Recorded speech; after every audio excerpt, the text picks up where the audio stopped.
Parlons du minimalisme et si ce n'était pas qu'une simple tendance de déco ou de style de vie. À tout de suite. Bienvenue à bord du podcast Femmes rayonnantes, un podcast pour les femmes qui veulent un quotidien connecté à l'épanouissement et à l'abondance. De l'amour, du temps et de l'espace pour créer la vie sur mesure dont tu seras l'héroïne. Je suis Carole, ton hôte et la créatrice de ce podcast. Et ma mission est de te faire découvrir de nouveaux horizons, de t'accompagner dans la plus extraordinaire des aventures, celle de ta vie. Cet espace entre vous et moi, c'est comme une tasse de thé entre copines. Il est temps de réaliser que tu peux tout avoir. Prends ta place et rayonne. Je t'invite à voguer avec moi dans cette exploration et pour être informé de chaque nouvel épisode, abonne-toi. Je te souhaite une très belle écoute. Hello chère belle communauté, j'espère que vous allez bien. Je suis ravie de vous retrouver aujourd'hui avec en ce jour tellement de belles choses à vous partager. C'est un sujet que j'apprécie particulièrement. D'ailleurs, tous les sujets ici sont des sujets véritablement qui font sens pour moi, sinon je ne vous en parlerai pas. Et aujourd'hui, on va parler du minimalisme. Mais avant ça, je te souhaite la bienvenue si c'est la première fois que tu écoutes le podcast Femmes rayonnantes. Et puis, pour toutes les personnes qui passeront quelques minutes en ma présence aujourd'hui, je vous invite à vous abonner, à commenter le podcast parce que oui, c'est bien grâce à vous qu'il rayonne et qu'il est boosté pour pouvoir être découvert ensuite par de nouvelles femmes qui sûrement seraient ravies de découvrir les contenus que j'y partage. Bon, ceci étant dit, j'espère que tu vas bien. On se retrouve en ce mercredi, milieu de semaine. J'espère que le mois passé entre février et là début mars, tout va en tout cas comme tu le souhaites. Il y aura forcément des imprévus, ça fait partie du truc. Mais en tout cas, j'espère réellement que, malgré les challenges et les défis que tu rencontres, tu es aligné à ces choix et ces décisions que tu prends. Allez, let's go. C'est parti, on parle aujourd'hui du minimalisme et comme je le disais en intro, c'est bien plus qu'une simple tendance déco ou un style de vie.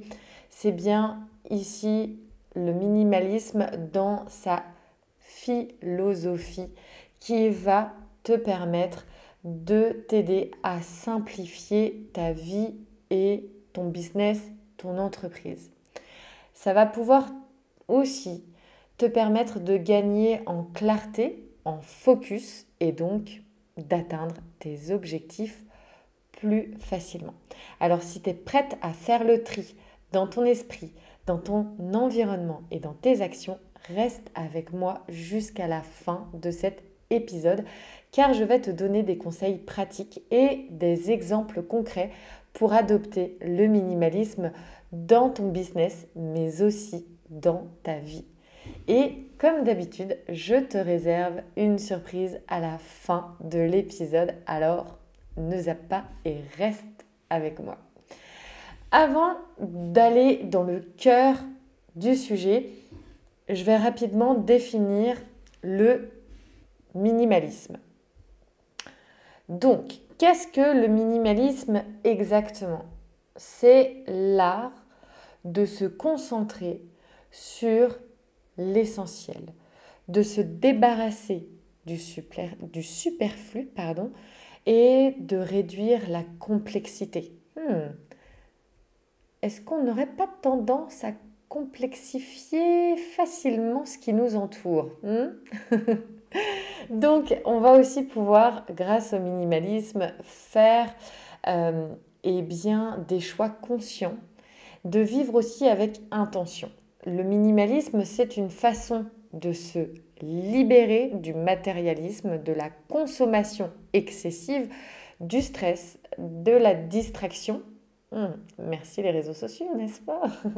Mais tant que c'est fait en conscience, il n'y a pas de souci. À partir du moment où ça grignote sur des choses qui ne devraient pas, là, il faut se poser des questions. Mais ça va également être sur la façon de te libérer, excusez-moi, de te libérer du temps, de la comparaison, de la perfection et de toutes ces choses qui nous empêchent d'être pleinement nous-mêmes et de réaliser nos rêves. Le minimalisme, c'est enfin une source de bien-être, de sérénité, de créativité, de productivité, de sens, de bonheur, mais et avant tout de liberté. Maintenant, on va pouvoir plonger dans ce que va pouvoir transformer le minimalisme dans ta vie et dans ton business. Attention, tu vas sûrement vouloir révolutionner ton quotidien après avoir écouté ce podcast. Pourquoi le minimalisme peut transformer ton business et ta vie? Eh bien, c'est assez simple. Il va tout simplement te permettre de gagner en clarté et en focus. Ce sont deux éléments ici pour réussir dans son business et dans sa vie.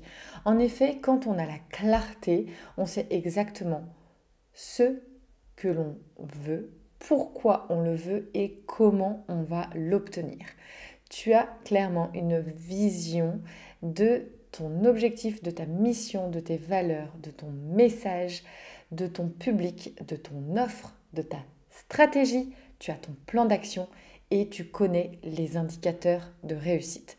Quand tu as la clarté, tu ne peux pas être perdu ni être confuse. Clairement, tu es connecté à ton GPS intérieur et donc forcément, tu n'es pas hésitante, même face aux doutes, aux incertitudes, parce que oui, on le sait, elles sont la réalité des entrepreneuses, mais il y a quelque chose qui est, je dirais, énormissime sur sa gestion au quotidien, c'est qu'on ne se disperse pas, on ne dépend pas non plus de la vie des autres, qui est bien entendu la vie des autres, ok. Et donc, on n'est pas influencé non plus par des modes de vie ou des tendances et donc on n'est pas tenté par des distractions ou des opportunités qui ne sont pas alignées avec notre vision. Tu as peut-être déjà entendu parler du syndrome de l'objet brillant. Eh bien là, on y est totalement. Oui, il y a plein d'opportunités. À l'heure actuelle, en plus avec l'intelligence artificielle, comment te dire que j'ai à peu près une dizaine d'idées business par jour, mais je reste sur ma cohérence, sur ma ligne, sur ma mission alignée à mes valeurs. Et ça fait toute la différence. Parce que oui, on va toujours parfois se comparer, mais n'oublions pas, comparons les choses en fonction, bien entendu, des étapes que l'on a sur son chemin. Souvent, on se compare avec des personnes qui sont à des niveaux bien différent d'une autre. Et donc, forcément, ça ne matche pas. Et qu'est-ce qui se passe à ce moment-là dans notre mental? Eh bien, on a l'impression que l'on passe à côté des actions qui est nécessaire. Sauf qu'en fait, tu te compares à des personnes qui sont à un niveau 10 et toi, tu es par exemple à un niveau 2. Donc, ne te compare pas. Ok? Par contre, ce que tu peux faire, c'est aller t'inspirer de ceux qui sont devant, en avant par rapport, je dirais, à ce que toi, tu vises. Et donc, quand tu as la clarté, tu as la confiance, tu as la détermination, tu as l'alignement, la cohérence, du coup, qu'est-ce qui se passe? Tu es authentique, inspirante, tu rayonnes et tu incarnes exactement qui tu es et le business que tu as. Et quand tu as le focus, eh bien, c'est exactement driver ton mental sur quoi, en fait, sur quoi te concentrer. Tu sais ce que tu dois faire, comment tu dois le faire, tu as les priorités exactement, eh bien, tu connais ton step 1, 2, 3, exact, J'ai pas un accent anglais un peu... Bon, bref. Et donc, tu as une organisation qui est efficace, une autodiscipline et une discipline rigoureuse. On le sait aujourd'hui, ce n'est pas la motivation qui va faire la régularité et le résultat. La motivation, c'est l'impulsion. Derrière, ce qui va t'emmener à la réussite, c'est justement cette discipline rigoureuse que tu as envers toi-même. Parce que la première chose à faire, c'est de faire honneur à tes promesses. Ok? Qui n'a jamais dit un jour, ah, je vais reprendre le sport, je vais faire attention à mon corps, et puis finalement, eh bien, cette phrase tombe, je dirais, un petit peu dans un puits sans fond, et bien un jour, tout simplement, tu te dis, ah mais oui, ça fait déjà 1 an que je m'étais dit de faire ça pour moi et je ne l'ai pas fait. Et qu'est-ce qui se passe à ce moment-là? Eh bien, tu envoies aussi un message subconscient à ton mental que, eh bien, tout simplement, tu n'es pas assez importante pour prendre cette décision-là pour toi. Et donc, tu es typiquement dans des schémas d'auto-sabotage sans en prendre conscience. Fais-toi des promesses. Quand tu dis quelque chose, que tu veux quelque chose pour toi, fais-le, mets un plan en action parce que les choses ne se font pas d'elles-mêmes. Donc, cette discipline rigoureuse, cette concentration que tu vas optimiser, donc tu as des actions massives, une évaluation régulière et donc tu vas être dans une amélioration continue. Et quand tu as le focus, eh bien tu vas éviter les distractions. Tu vas éviter aussi d'être procrastinatrice exceptionnelle, n'est-ce pas? Souvent, alors je rigole, mais moi-même, tu vois, ce matin, j'avais une énergie particulière. Et puis, pour qui, pourquoi, quelques minutes après, boum, c'est retombé. Et là, je me suis dit, oh, je ferai peut-être ça plus tard. Puis là, je me suis dit, non, c'est maintenant en fait. Parce que tu sais très bien que si tu te dis, je le ferai plus tard, tu le feras pas. Et qu'est-ce qui va se passer? Tu vas te décevoir toi-même. Quand tu as le focus, tu sais que le multitâche n'est pas une option. Tu évites d'être surchargé, ok? Tu vas vers la sérénité. Tu ne te fatigues plus parce que tu sais exactement quoi faire, quand faire, etc. Et donc, qu'est-ce qu'il se passe? Tu es productive, performante, créative, résiliente. Tu es fière de toi et donc, comme je le disais tout à l'heure, tu rayonnes et tu incarnes. Donc quand tu as le minimalisme dans ta vie avec la clarté et le focus, eh bien ces deux clés vont t'ouvrir les portes à elles seules du succès.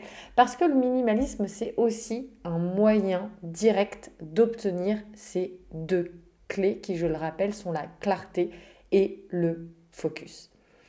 En effet, le minimalisme te permet de simplifier ta vie, ton business. Ça permet aussi, quand on en a besoin, eh bien, de faire, je dirais, table rase ou du moins de désencombrer entièrement ton business parce que tu sais, tu connais les codes du minimalisme et tu sais en fait les dupliquer ou leur donner l'effet miroir sur ton business.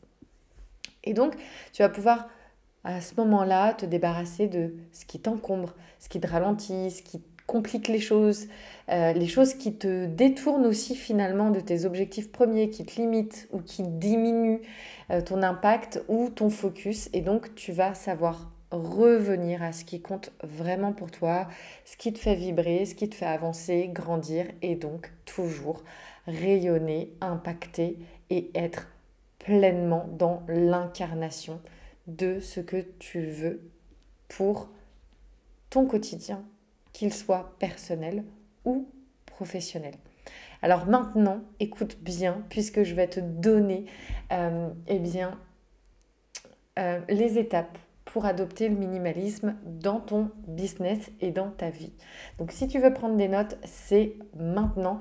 N'hésite pas, si tu le souhaites, à dès maintenant, aller cliquer dans la description de ce podcast, d'aller t'inscrire aux chroniques Chinese qui sont les lettres que j'envoie chaque semaine et qui sont en lien direct avec le podcast de la semaine. Comme ça te permet d'avoir point par point cet épisode de podcast en version écrite et d'y retrouver les points clés, d'y retrouver des exercices également et d'y retrouver les fondamentaux pour que tu puisses toi-même explorer et expérimenter ce podcast.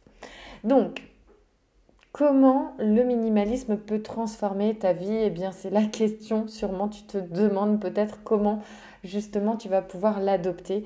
Eh bien, il n'y a pas de règle universelle, il n'y a pas de recette magique ni de méthode miracle. Là, tu vas me dire, oui, mais Carole, comment je fais du coup? Eh bien, c'est à toi en fait. Tout à l'heure, je te parlais d'expérimentation, je te parlais de, de mettre les choses dans ta vie et de, bien entendu, on revient à l'expérimentation, d'être dans, ok, je teste, je transforme, je modélise en fonction de comment ça me parle, de comment je vis les choses. Et donc là, c'est vraiment ce que je vais te partager, c'est que c'est à toi de trouver ton chemin dans le minimalisme, ton rythme et ton équilibre. Moi-même, par exemple, quand j'ai commencé le minimalisme dans ma vie, il y a plus d'une dizaine d'années maintenant, on va dire, je suis vraiment passée d'un extrême à un autre. J'étais quelqu'un qui consommait énormément, qui était matérialiste. Je suis passée à l'opposé même et ça m'a fait prendre conscience en fait des deux polarités et aujourd'hui ça me permet de trouver mon équilibre. Alors j'ai mon équilibre personnel mais il y a aussi toute la vie familiale et donc je dirais notamment face à la consommation, eh bien j'ai cet équilibre à me dire ok, comment j'expérimente le minimalisme, que ce soit dans ma vie perso en tant que femme, dans ma vie familiale parce que c'est une sphère aussi à part entière et dans ma vie professionnelle. Donc tu vois, j'expérimente, j'explore, parfois je vais plus dans un sens et j'y reviens davantage après dans un autre et bref, il n'y a pas un chemin, il y a des chemins et la meilleure expérience pour toi sera celle que tu débutes direct à la suite de cette écoute en te mettant un plan d'action et en te disant ok, là moi j'ai envie d'implanter ça, de semer quelques graines dans ces espaces de ma vie. Donc je vais te donner quelques pistes quand même, quelques conseils, des exemples aussi, notamment sur ces dizaines et dizaines d'années d'expérimentation du minimalisme dans ma vie et dans mon business. Donc il y a 3 domaines pour lesquels tu vas vraiment, vraiment pouvoir utiliser et appliquer le minimalisme. Premier domaine, ton esprit. Ensuite, on va aller sur le domaine de l'environnement et ensuite, on va aller sur le domaine des actions. Donc, le premier domaine, c'est ton esprit. Et là, on va pouvoir appliquer le minimalisme. Ton esprit, c'est ton mental, tes pensées, tes émotions, tes croyances, tes valeurs, tes rêves, tes aspirations. Ton esprit, c'est ce qui te définit, ce qui te motive, ce qui te guide, c'est ce qui te freine aussi, c'est ce qui te nourrit et parfois également, c'est ce qui te vide. Ton esprit, c'est ton pouvoir, mais aussi ta vulnérabilité. Alors, comment simplifier ton esprit et comment te libérer du superflu? On va se focaliser ici sur l'essentiel et voici quelques idées que j'ai notées. Déjà, première chose, on va faire le tri dans ses pensées. Tes pensées sont le reflet de ton état d'esprit, de ton humeur, de ton attitude. Ok? Elles influencent ton comportement, tes choix, tes actions, tes résultats et elles peuvent être positives ou négatives, constructives ou destructrices. Coucou, mon petit ange noir mental. Elles peuvent être rationnelles ou irrationnelles, réalistes ou imaginaires. Bref, elles peuvent t'aider ou te nuire, te booster ou te plomber, te rassurer ou te stresser, te faire avancer ou te faire reculer. Alors, faire le tri dans ses pensées, c'est essentiel. C'est un exercice mental de haute voltige, pardon. Eh bien, moi, vraiment, ce que je veux pour toi, c'est que tu remplaces tes pensées négatives. Je ne dis pas que c'est facile. Comme je dis, c'est un exercice de haute voltige. C'est quelque chose que j'ai appris depuis de nombreuses années. On a la capacité de driver notre esprit.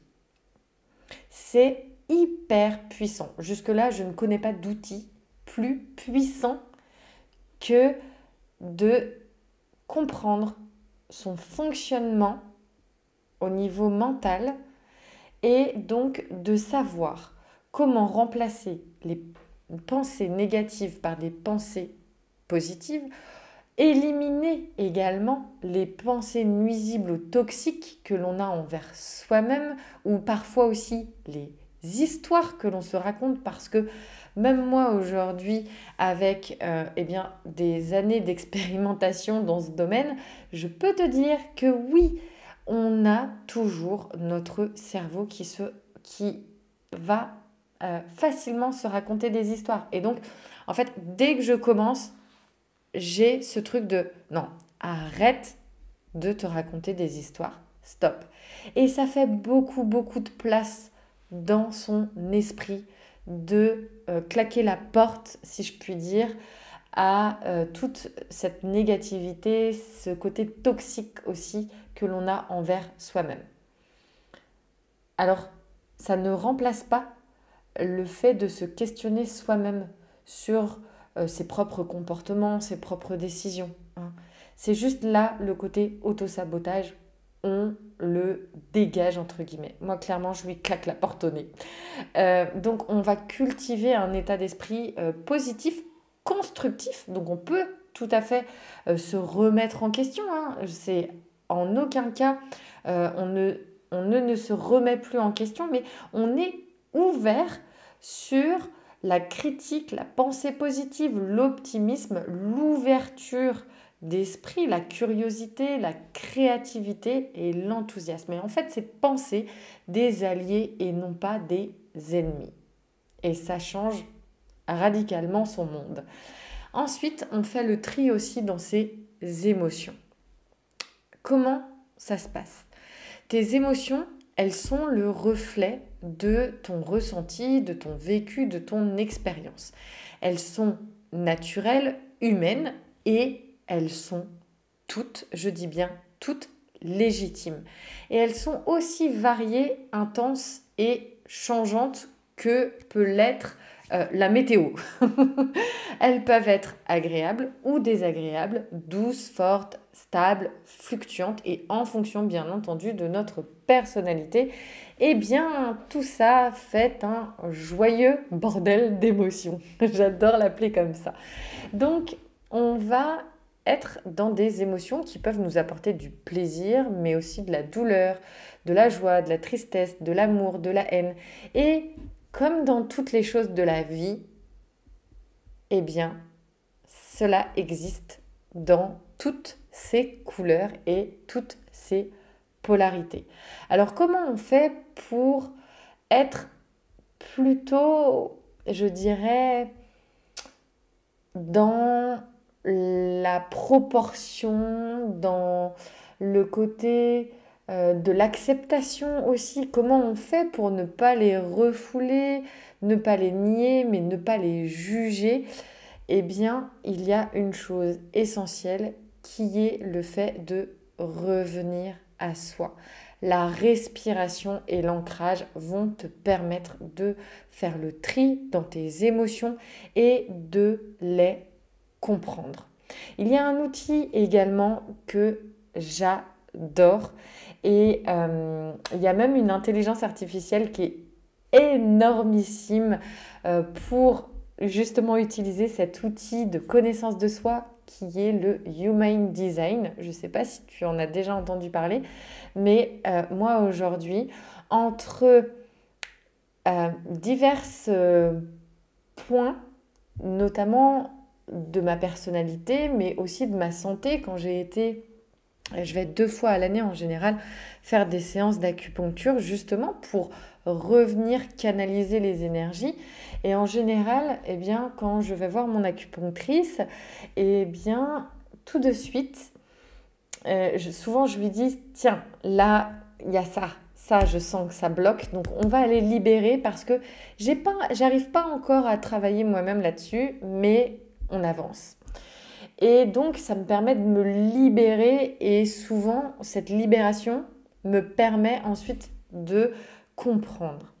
Et là, en 2023, il y a quelque chose que j'ai beaucoup exploré, c'est comment je générais ma colère et comment cette colère, lorsque je ne la canalisais pas, eh bien, comment mon corps, en fait, décidait clairement que, bien, moi, si je ne fais pas le boulot sur ma colère, eh bien, mon corps, lui, fait le job. Et donc, j'ai compris, en fait, tout cet écosystème par rapport à cette émotion qui, elle-même, est sous-jacente, la colère de la tristesse. Et qu'est-ce qui nourrissait cette colère via la tristesse. Et j'ai fait tout un travail là-dessus.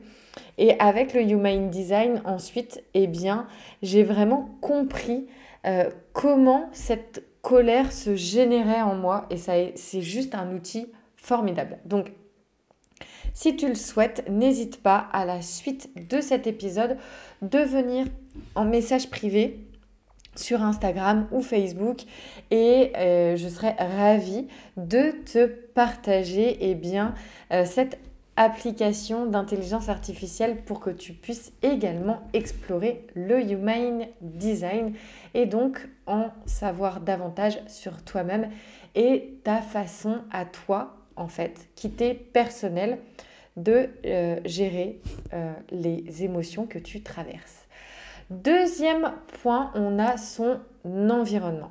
Donc le deuxième domaine où on va pouvoir appliquer le minimalisme, c'est bien ici, c'est son espace de vie, son espace de travail, mais également son espace numérique, ok? Hyper important parce que ça déborde souvent de partout, hein. Que ce soit dans ton fichier de téléchargement de ton ordinateur ou le fichier photo de ton smartphone, eh bien, je suis quasi certaine que ça déborde.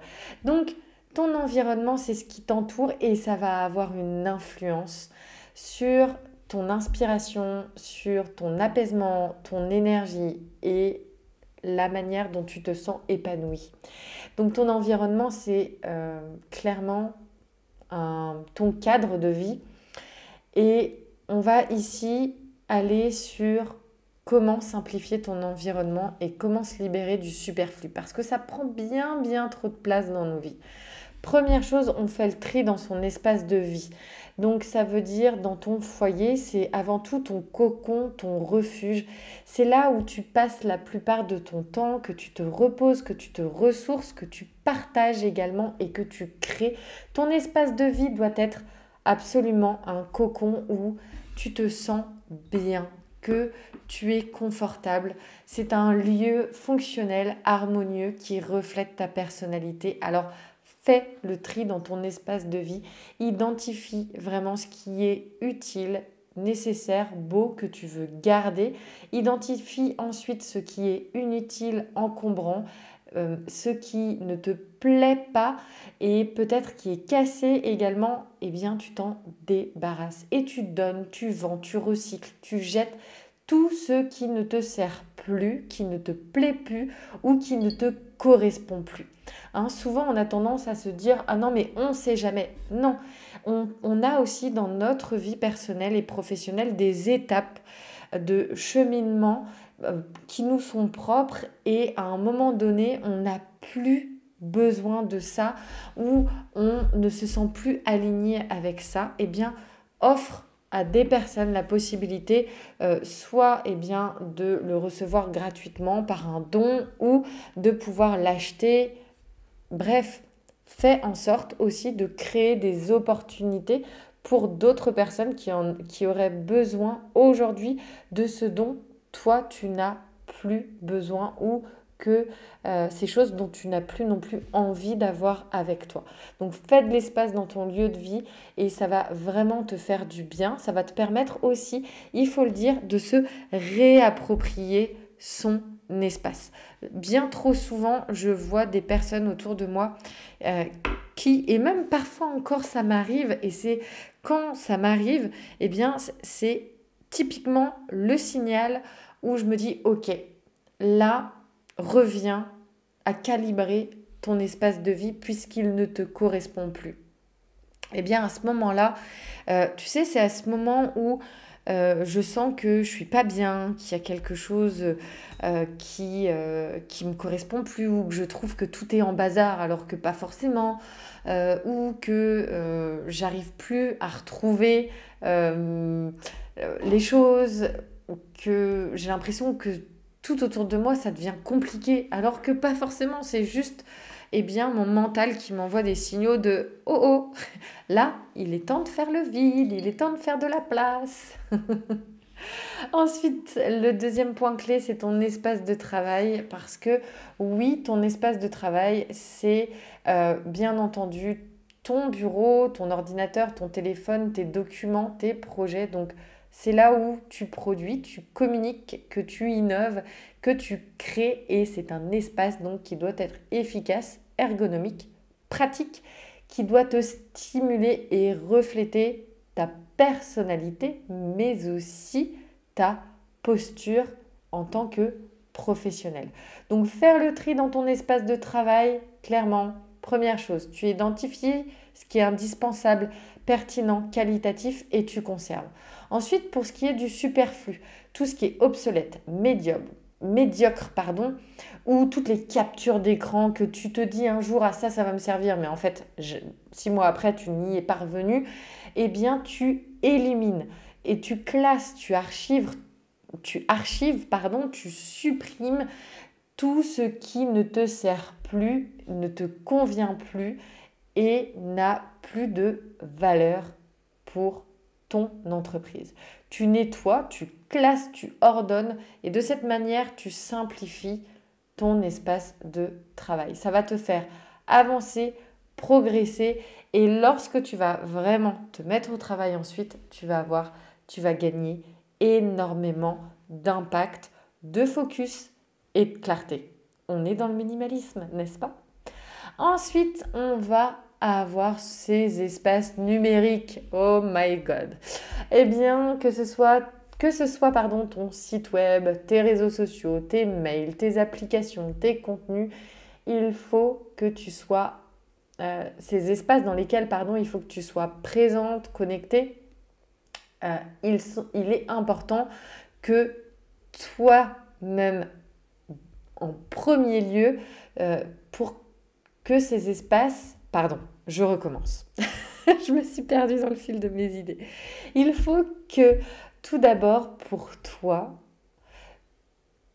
ces espaces soient clairs, attractifs, cohérents, pertinents, qu'ils reflètent ta valeur. C'est de cette manière que tu vas pouvoir savoir s'il est bon ou pas pour toi de les conserver.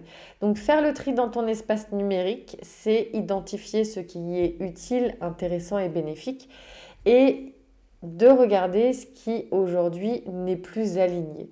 Et donc tu vas pouvoir, là je te donne quelques exemples d'actions, tu vas pouvoir notamment par exemple te désabonner à des newsletters dans lesquels en fait tu n'y trouves plus d'intérêt. Tu vas pouvoir désinstaller des applications, ça fait 1000 ans que tu ne les as pas utilisées.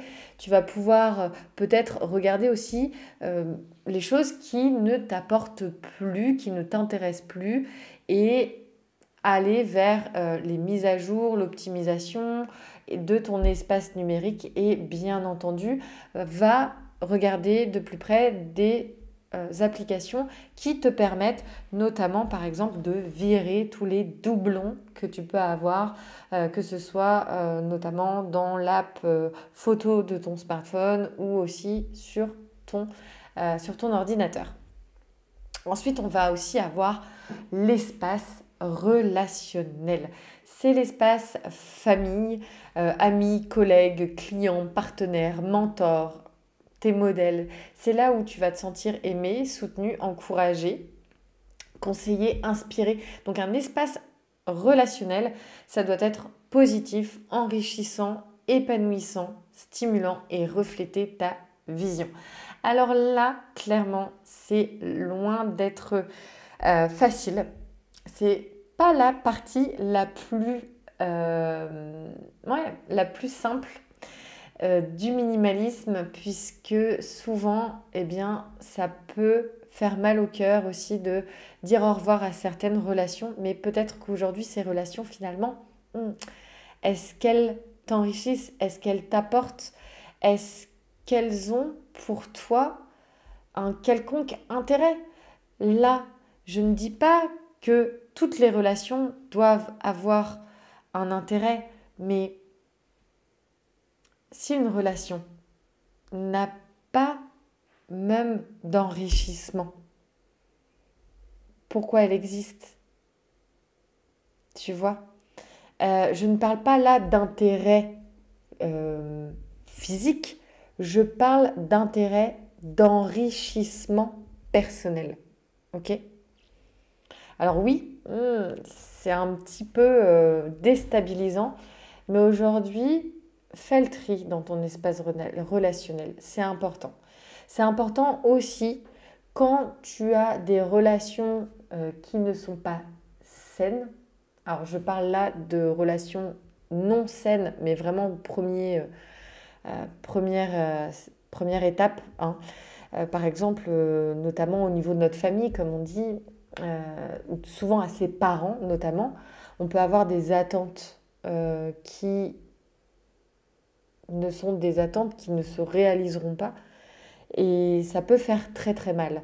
Effectivement, moi, c'est des choses que j'ai vécues et la première chose à faire, c'est ne plus attendre de l'autre vis-à-vis de ce que l'on attend de lui. Ok? Ça permet de faire la paix aussi avec des attentes qui ne se réaliseront peut-être jamais et donc d'être en paix dans cette relation. Ok?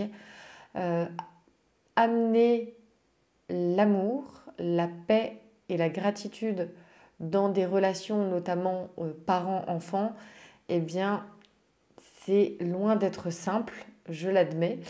Moi-même, je suis fille, ok, mais je suis aussi maman et les relations humaines sont loin d'être faciles, sinon ça se saurait, ok.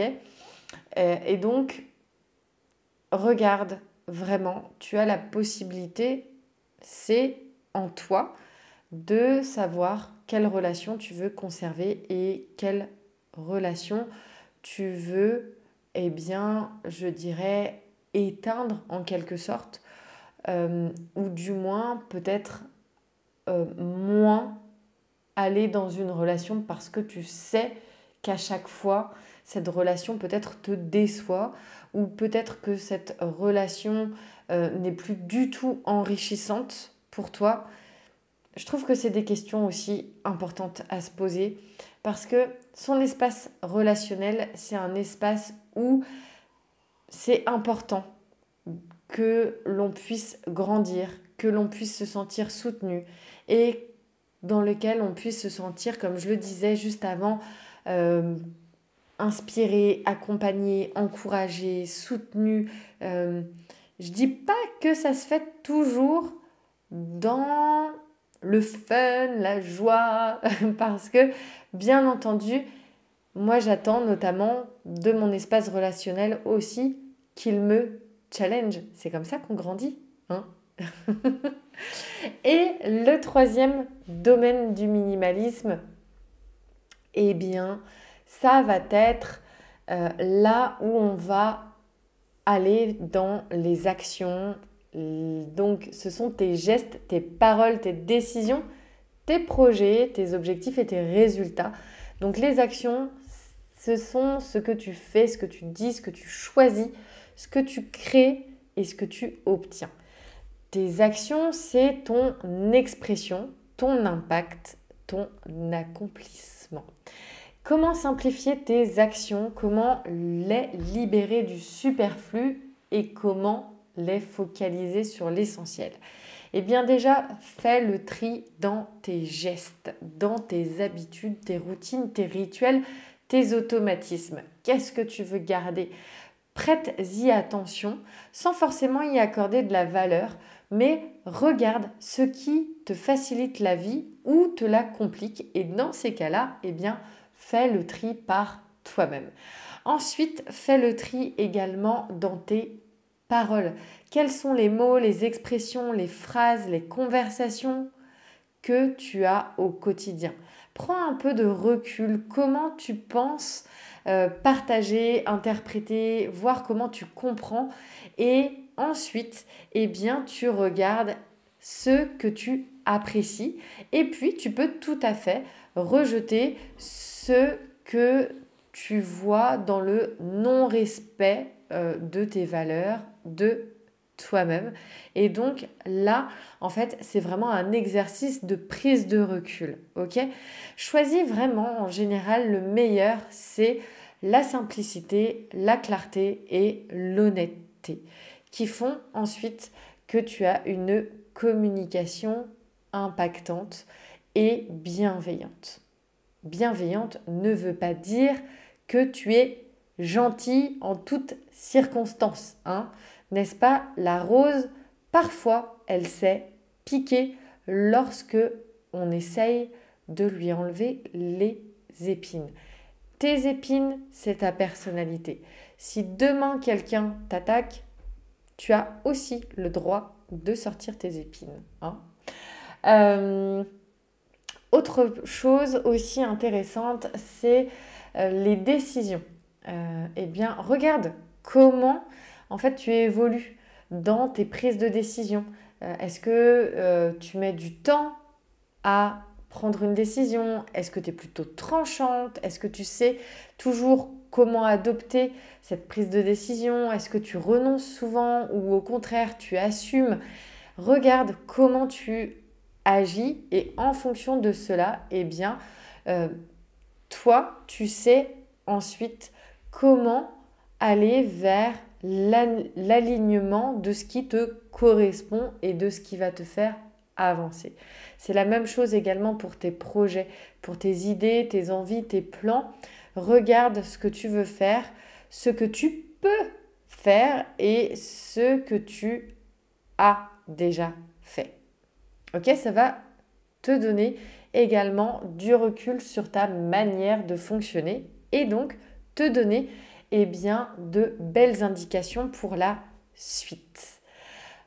Eh bien, j'espère que cet épisode t'a plu et t'a donné envie d'adopter le minimalisme dans ton business et dans ta vie. Je te le rappelle, le minimalisme, c'est l'art de se concentrer sur l'essentiel, de se débarrasser du superflu, de réduire la complexité et de faire des choix conscients, ainsi que de vivre avec intention.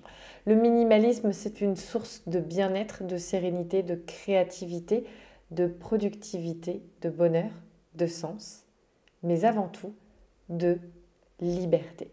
Donc, garde bien en tête que la clarté et le focus sont les deux éléments clés pour réussir dans ton business et dans ta vie.